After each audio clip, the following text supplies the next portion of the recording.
Ma'am, with all due respect, the Senior Citizens Bingo Tournament is in the community hall across the base. This is Neptune's anvil. We break people here. We don't serve them tea and biscuits. The words, slick with the unearned confidence of youth, echoed off the cold, sweating steel walls of the damage control simulator.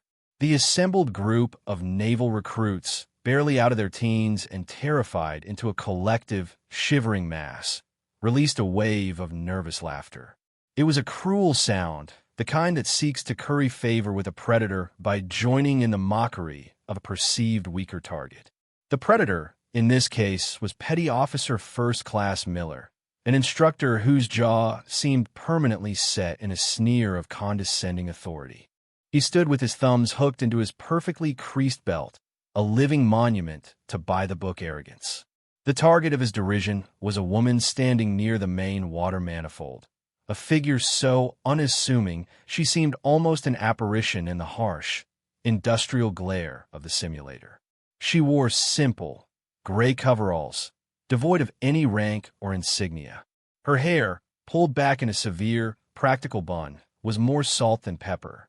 The lines etched around her eyes and mouth were not the soft wrinkles of a gentle life, but the hard-won cartography of sleepless nights, impossible decisions, and immense responsibility, a map no one in that room yet knew how to read. She offered no reaction to the insult. Her head didn't snap up in anger. Her shoulders didn't slump in shame. Her gaze remained fixed on the complex array of valves and pressure gauges, her expression one of placid, analytical focus. Her silence was a vacuum, and Miller, unnerved by the lack of a response, rushed to fill it with more noise, more posturing. He strode over, his boots clanging with self-importance. "Look, I don't know who you are or what tour group you wandered away from, but this is a live-fire, full-immersion training environment. It's dangerous. You need to leave. Now."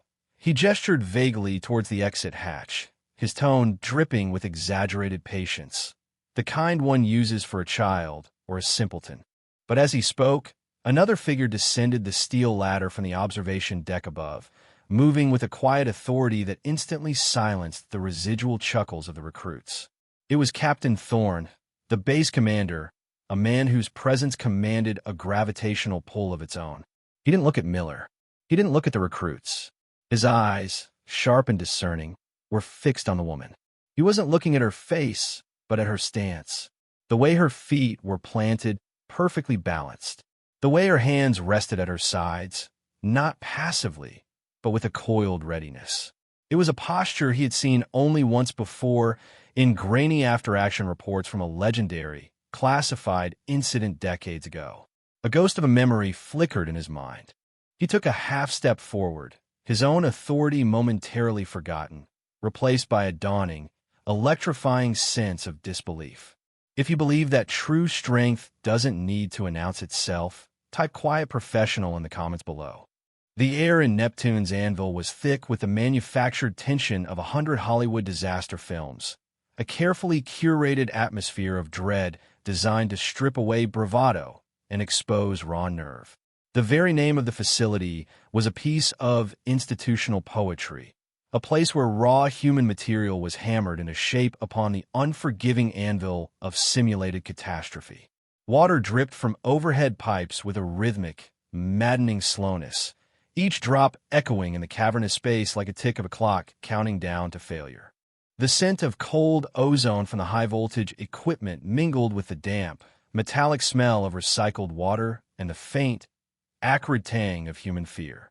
The walls themselves seemed to weep, condensation tracing erratic paths down the gray, riveted steel plates. This was a cathedral of chaos, and Petty Officer Miller was its high priest, conducting a sermon of shouted instructions and public humiliation. He paced before the recruits, his voice a percussive instrument against the ambient hum of the machinery. He reveled in their anxiety, believing it was the forge in which true sailors were made. To him, fear was a weakness to be publicly excised, a flaw to be cauterized with scorn. His pedagogy was simple: break them down, then build them back up in his own image. He saw the woman in the gray coveralls as an unwelcome variable, a contamination in his sterile, controlled environment. Her stillness was an affront to the frantic energy he worked so hard to cultivate. It was a quiet refusal to participate in his theater of panic, and it irritated him on a primal level. He mistook her calm for ignorance, her silence for weakness. These were the fundamental, catastrophic assumptions that would come to define his day, and indeed, the rest of his career. The woman, Evelyn Hayes, continued her silent survey. Her eyes traced the complex circulatory system of the simulator, the thick, color-coded pipes that snaked across the ceiling and walls like the arteries of some great metal beast. She noted the subtle sag in a section of high-pressure conduit, the almost imperceptible hum of a water pump laboring under a strain its specifications were not designed to endure. She saw the microscopic flecks of rust near a critical flange weld, a telltale sign of galvanic corrosion that the facility's maintenance logs had clearly missed. She was not seeing a training room. She was seeing a system, a living entity with its own rhythms, pressures, and points of failure.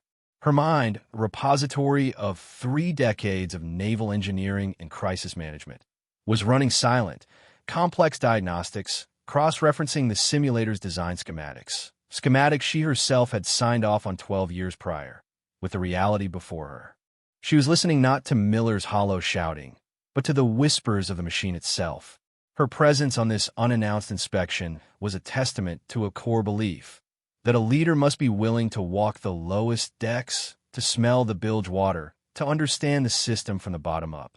She had left her Admiral stars in a locker, trading the symbols of power for the simple anonymity of a worker's coveralls. Seeking an unfiltered view of the Navy, she was now tasked to lead. She had found it, though not in the way she had expected. She was about to receive a brutally honest, first-hand assessment of the culture being instilled in her youngest sailors, a culture of loud assumptions and a profound disrespect for the quiet, unassuming nature of true competence. The formal challenge began not with a klaxon or a shouted command, but with a low, resonant groan that seemed to emanate from the very bones of the simulator. It was a sound of stressed metal, a deep, guttural protest against forces it could no longer contain. Petty Officer Miller, mid-sentence in a tirade about the proper way to dog a hatch, paused. This was not part of the script. The standard training scenario, Program Delta 7, involved a series of controlled, low-pressure leaks that the recruits were expected to patch with standard-issue damage control kits. It was a test of procedure, of following a checklist under duress. What was happening now was not on any checklist. A shower of rust and discolored water suddenly erupted from the ceiling, spattering across the steel deck. The recruits flinched back, their nervous laughter instantly evaporating, replaced by wide-eyed apprehension. "Hold your positions," Miller barked, his voice a half-octave higher than usual. He was trying to project control, but a flicker of uncertainty had entered his eyes. He tapped the communication panel on his wrist. "Control, this is Anvil. We have a non-standard pressure event. Report." The reply was a burst of static, followed by a frantic voice from the observation booth. "Anvil, we have a cascade failure in the primary regulator. Pressure is off the scale. We're trying to execute an emergency shutdown, but the system is not responding. I repeat, the system is not." The voice was cut off by a deafening bang, a concussive blast that felt like a physical blow. The lights flickered violently, then died, plunging the simulator into a terrifying, disorienting darkness, broken only by the strobing, angry red of the emergency beacons. A section of high-pressure pipe, the very one Evelyn Hayes had been observing, didn't just spring a leak. It sheared off its flange with the explosive force of a small cannon. A solid, 3-inch column of freezing water slammed into the opposite bulkhead, hitting with enough force to buckle the steel plate. The room began to flood, not with the manageable flow of a simulation, but with the violent, chaotic torrent of a genuine hull breach. The noise was overwhelming, a physical presence that drowned out all thought. The water was rising fast, swirling with debris, climbing the recruits' legs past their knees, then their waists, its icy grip stealing their breath and their courage. Panic, raw and primal, took hold. The carefully constructed, disciplined Miller had tried to instill shattered into a million pieces. Recruits scrambled for the exit hatches, their movements clumsy and terrified, creating a bottleneck of desperation. One young sailor slipped on the slick deck and went under, his flailing hands finding no purchase. Miller stood frozen for a beat, his mind cycling furiously through his training manuals, searching for a procedure that simply did not exist. His authority, so absolute moments before, had vanished. He was just another terrified man in a flooding metal box. In the midst of the screaming chaos, one figure remained a bastion of impossible calm. Evelyn Hayes did not run. She did not shout. She moved. Her first action was not toward the source of the breach, but toward a small, forgotten maintenance locker tucked away behind a secondary pump housing. The recruits, in their frantic scramble, paid her no mind. Miller, paralyzed by the sheer scale of the failure, didn't even see her go. Her movements were a study in pure, unadulterated efficiency, honed by decades of experience where a single wasted motion could mean the difference between life and death. She unlatched the locker, and her hands moved with the certainty of a master craftsman selecting their tools. She ignored the standard-issue pipe-patching kits, the inflatable bladders, and flimsy clamps designed for the predictable failures of the training scenario. Her fingers instead found what she was looking for: a coil of high-tensile strength Kevlar rope, a small, discarded plate of scrap steel that had been used to prop up a shelf, and a heavy, rubber-headed mallet. These were not tools of procedure. They were tools of improvisation, the instruments of a forgotten art form. Holding her chosen equipment, she turned and waded into the churning, waist-high water, moving directly against the current that was sweeping the panicked recruits off their feet. The force of the water, which sent strapping young sailors tumbling, seemed to part before her. She used the pressure, angling her body, finding purchase on the deck where others could not. Her face was a mask of serene concentration. Her eyes narrowed as she calculated vectors and pressures with an instinct that transcended conscious thought. She reached the young sailor who had gone under, his head now barely breaking the surface. Without a word, she hooked an arm under his gear, her grip like a steel clamp, and hauled him to his feet, setting him on a path toward the relative safety of a raised platform. He sputtered, coughed up water, and looked at her with dazed gratitude, but she was already moving on, her focus absolute. She arrived at the source of the breach, the severed pipe vomiting a relentless, roaring torrent into the compartment. The sheer force of the water was staggering. To stand before it was like standing in the face of a hurricane. Yet she planted her feet, finding leverage against a floor stanchion, and began to work. Her hands, wrinkled and seemingly frail, moved with a blur of speed and precision. She looped the Kevlar rope around the bucking pipe, not fighting the pressure, but using its own energy to cinch the first loop tight. She weaved the rope in a complex, interlocking pattern that no training manual contained, a knot of such intricate and brilliant design that it seemed to defy the laws of physics. She then slid the steel plate into the weave, angling it just so. With 3 sharp, perfectly placed blows from the mallet, she drove the plate home, using it as a wedge that tightened the entire knot into an impossibly solid seal. The violent, room-shaking roar of the breach was choked off, reduced first to a gurgle, then a hiss, and then, finally, to a mere trickle. The aftermath was a silence more profound and deafening than the preceding chaos. The only sounds are the drip of water, the strained breathing of the terrified recruits, and the low hum of the emergency lights. The water, no longer being fed by the breach, slowly began to recede through the floor grates. The recruits, clinging to ladders and platforms, stared, their faces a mixture of shock, awe, and utter disbelief. They looked at the impossibly sealed pipe, then at the quiet, gray-haired woman who stood beside it, dripping water onto the deck, her breathing steady, her expression unchanged. Petty Officer Miller stood frozen near the main hatch, his mouth agape. His mind simply could not process what it had just witnessed. It was a miracle, a violation of everything he knew about engineering and damage control. He uttered the only words he could form, a whispered testament to his shattered worldview. No, no way. That's not possible. The main hatch hissed open with a burst of compressed air, and the stark white beam of a high-powered flashlight cut through the murky, steam-filled air. Captain Thorne stepped through, flanked by a fully equipped emergency response team. Their movements were crisp and professional, but they all slowed, their sense of urgency arrested by the strange tableau before them. They saw the dripping, shivering recruits, the buckled bulkhead, and the waterlogged chaos of the simulator floor. It was a scene of catastrophic failure. But then they saw the pipe, and the woman standing beside it.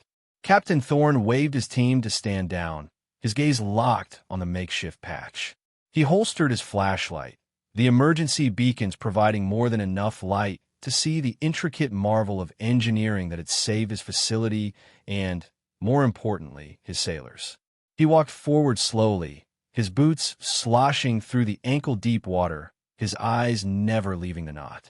It was a complex weave of rope and metal, brutal in its simplicity, yet elegant in its execution.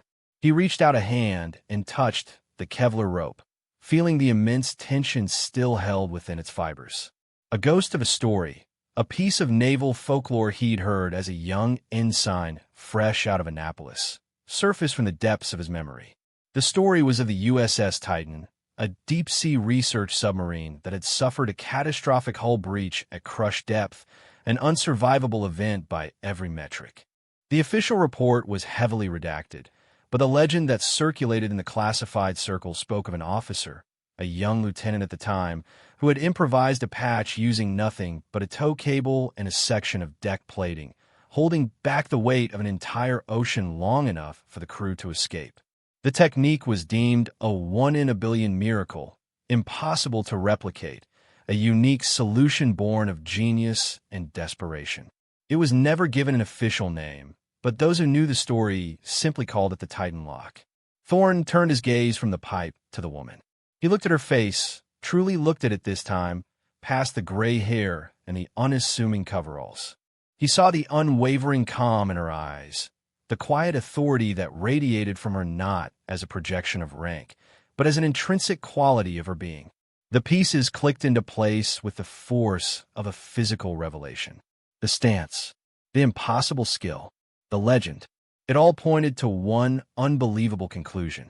The Titan incident, Thorne said, his voice quiet but carrying with absolute clarity in the silent chamber. It was not a question.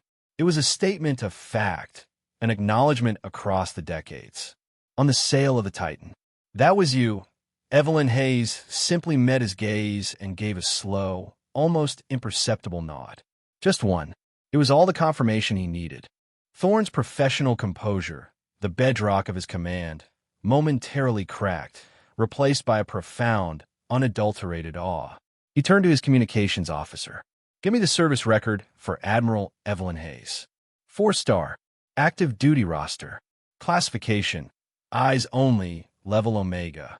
Now the name and rank fell into the silence like a depth charge, sending shockwaves through the assembled crowd. Admiral. The words seemed impossible, utterly disconnected from the quiet, unassuming woman before them. The recruits exchanged stunned, confused glances. Petty Officer Miller's face went from pale to ashen. The world beneath his feet had just dissolved. The communications officer, fumbling with his datapad, his fingers suddenly clumsy, managed to access the high-security naval database. The file, protected by layers of cryptographic security that vaporized upon a single failed login attempt, finally opened. The screen cast a pale blue light on Captain Thorne's face as he read the data aloud, his voice taking on a reverent, almost liturgical cadence. Each line item landed like a hammer blow, systematically demolishing the recruits and Miller's entire frame of reference. Name, Evelyn Hayes. Rank, Admiral, United States Navy. Current billet, Chief of Naval Operations. Collective gasp went through the room. Not just an admiral.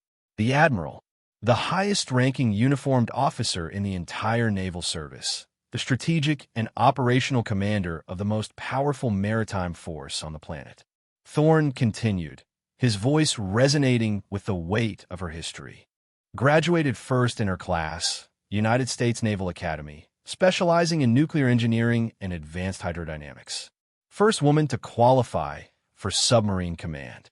Commanded the USS Virginia, a fast attack submarine, on 3 extended, classified deep-water patrols. He paused, letting the significance of that achievement settle in. Later transferred to Naval Special Warfare Development Group. Served as lead engineer and tactical advisor for SEAL Teams 2 and 6.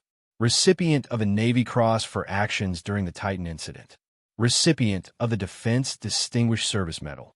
3 Legions of Merit. Bronze Star with Valor Device. The list of accolades went on, a litany of heroism and unparalleled achievement, almost all of it hidden from public view behind walls of classification.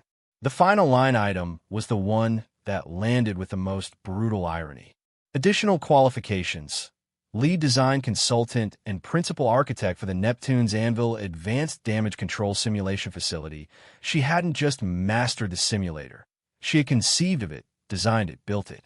She knew its every weakness because she had engineered its every strength. The datapad fell silent. Thorne looked up, his eyes meeting Miller's. The young petty officer was visibly trembling, his face a mask of pure, unadulterated horror. He looked like a man who had just realized he'd been casually insulting a deity. Thorne let him stew in that horror for a long moment before turning back to Admiral Hayes. In one fluid, practiced motion, he drew himself up to his full height, his back ramrod straight. He raised his right hand to his brow, his fingers perfectly aligned, and executed the sharpest, most profound salute of his entire career. It was not the perfunctory gesture of a subordinate to a superior. It was an act of genuine, heartfelt reverence, a tribute from one warrior to another, a silent apology for the ignorance of his command. "Admiral Hayes," he said, his voice thick with emotion, "on behalf of my entire command, I apologize for the state of your facility and for the unprofessional welcome you received." Then he turned his gaze, now as cold and hard as forged steel, upon the assembled recruits and Petty Officer Miller. "Let this be the single most important lesson you ever learn in your naval careers," he began, his voice low and dangerous. "Assumptions are a cancer. Prejudice is a poison. You judged a sailor not by the content of her character or the evidence of her competence, but by the color of her hair and the assumptions you made about her age and gender. You saw a woman. I see the officer who wrote the book on modern naval warfare. You saw an old lady. I see the warrior who held back the abyss with a piece of rope. You laughed at her. You should have been taking notes. The story of what happened in Neptune's Anvil that day did not just spread, it detonated.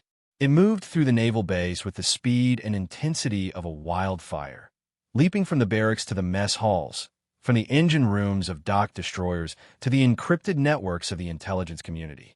In the beginning, it was a fragmented tale of whispers and rumors, a story of a catastrophic failure in the Navy's most advanced simulator, a story of an impossible, almost magical field repair. But as the recruits from that training group were debriefed, the details began to solidify, and the legend took shape. It became the story of the quiet woman in gray coveralls, the one they call the ghost of the anvil. They spoke of her impossible calm in the face of chaos, the preternatural way she moved through the churning water, the mythic skill with which she had sealed a fatal breach with nothing but scrap. And then came the reveal, the part of the story that elevated it from a mere sea story to the realm of institutional gospel, that the quiet woman was Admiral Evelyn Hayes, the CNO herself. The recruits who had been there became minor celebrities overnight, endlessly pestered to recount every detail. They described the condescending smirk on Miller's face, the sound of the pipe bursting, and the deafening silence that followed Hayes's actions. The term "getting hazed" quickly entered the naval lexicon, a concise and brutal piece of slang for being proven catastrophically wrong by underestimating someone's quiet competence. It was a phrase used to check arrogance, to remind sailors that the most dangerous person in the room is often the one you notice the least. For Petty Officer First Class Miller, the aftermath was a crucible of shame. He was not formally reprimanded. Captain Thorne understood that public humiliation would be a far less effective teacher than the private torment of his own conscience. Miller replayed his words over and over in his mind, his smug, condescending tone, his dismissive wave of the hand. Each memory was a fresh stab of mortification. He had not just been wrong. He had been a fool, and he had demonstrated that foolishness in front of the single most powerful officer in the Navy. For 2 days, he locked himself in his quarters, the shame so profound it was a physical weight. But then something shifted. The shame burned away, leaving behind a hard, clear sense of purpose. He had failed, yes, but the failure was a lesson, perhaps the most important one he would ever receive. He polished his shoes, pressed his uniform until the creases were sharp enough to cut glass, and marched to the base commander's office. He did not make excuses or ask for leniency. He formally requested a one-on-one meeting with Admiral Hayes, not to apologize for his career, but to apologize as a man. The meeting was granted. The Admiral's temporary office was a sparse, functional room, a far cry from her sprawling command center at the Pentagon. When Miller was shown in, he found Admiral Hayes not behind a desk, but standing over a large schematic of a reactor coolant system, making notes in the margins with a red pen. She looked up as he entered, her expression neutral, giving no hint of their previous encounter. Miller snapped to attention, his back so rigid it ached. "Admiral Hayes," he began, his voice cracking slightly before he mastered it. Petty Officer Miller reporting as ordered. Hayes put down her pen and gave him her full attention. "At ease, Petty Officer. You requested this meeting," Miller swallowed hard. "Yes, ma'am. I did not come here to save my career. I'm fully prepared to accept the consequences of my actions. I came here to apologize. My conduct was unprofessional, disrespectful, and unbecoming of a United States Navy sailor. There is no excuse for my words or my attitude. I was arrogant, and I was ignorant. I am truly, profoundly sorry." He delivered the words without looking for a reaction, a simple, unadorned statement of his own failure.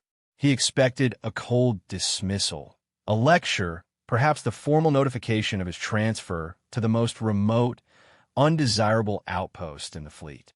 Instead, Admiral Hayes was silent for a long moment. Then she said, "Your apology is accepted, Petty Officer. Now, tell me what you learned." The question caught him off guard. "Mom, what did you learn?" she repeated, her gaze steady and analytical. Not the obvious lesson about not judging a book by its cover. I mean the technical lesson. Why did my patch work when a standard Mark II bladder would have been shredded? Miller blinked, his mind shifting from shame to analysis. "The pressure, ma'am. It was over 2,000 psi. The bladder is only rated for 500. You didn't fight the pressure. You used a constrictor knot. The more the water pushed, the tighter your knot became. You redirected the force back against the source." Hayes gave a slight nod. "And the steel plate?" "A force distributor," Miller answered, his confidence growing as he moved into the familiar territory of engineering. It spread the point load across the entire weave of the rope, preventing any single strand from taking the full force and shearing. "Good," Hayes said. "You see with your eyes now, Miller. Not just with your assumptions." She walked over to her desk and picked up a folder. "Captain Thorne was considering reassigning you. I countermanded the order. Your new assignment, effective immediately, is as my temporary aide. You will accompany me on the remainder of my inspection tour. Your job will be to observe, to listen, and to learn how to see what's really there." Miller was stunned into silence. It was not a punishment. It was a second chance, an opportunity of a lifetime.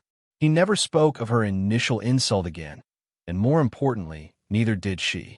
Her mentorship was delivered not through words of forgiveness or condemnation, but through the quiet, profound act of giving him a chance to prove he had learned his lesson.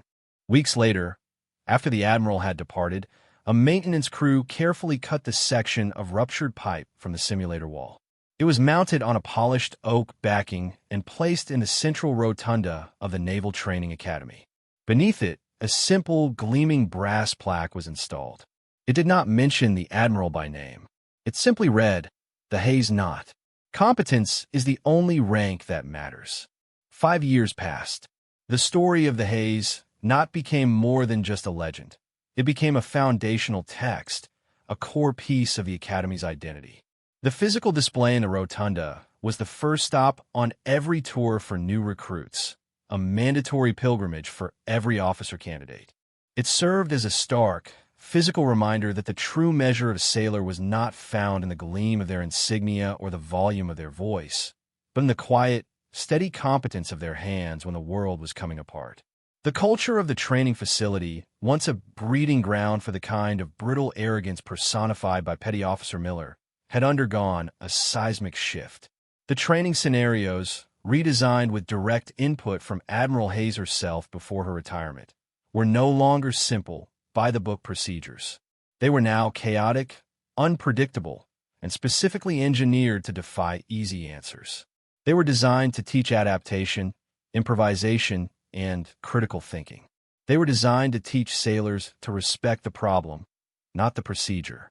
And the instructors were taught to value questions over answers and humility over hubris.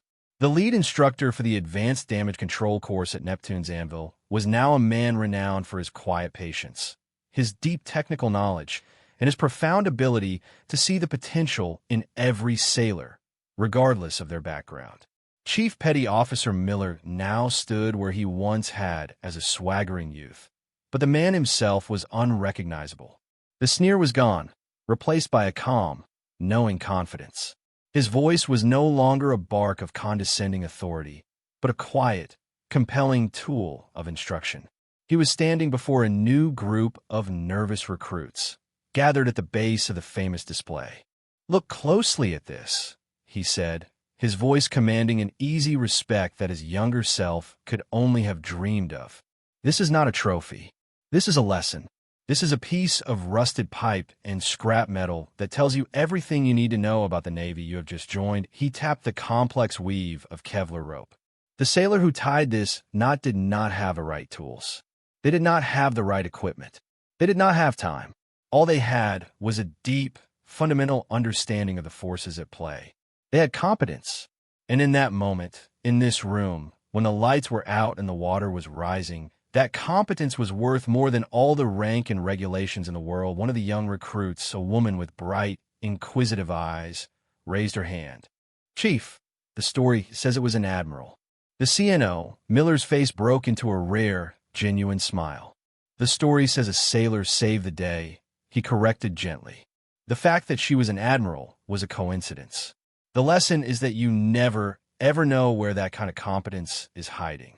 It might be in the command master chief with 30 years of experience. It might be in the fresh-faced seaman recruit on their very first day who sees the problem from an angle no one else has. Your job is not to judge. Your job is to see, to listen, and to be ready, always, to be taught a lesson by the quietest person in the room. The legacy of that day was not cast in bronze or carved in stone. It was a living thing passed down in the stories told in the mess decks and the lessons taught in the simulators. It was a quiet revolution of perspective. The Navy, an institution built on the rigid bedrock of hierarchy and tradition, had been reminded of a more fundamental truth, that the ultimate authority is performance. Admiral Evelyn Hayes had retired 2 years after her visit, leaving behind a service subtly but irrevocably changed. Her tenure as CNO was remembered not for grand strategic shifts or new shipbuilding programs, but for her relentless focus on the individual sailor, on fostering a culture of practical, hands-on excellence.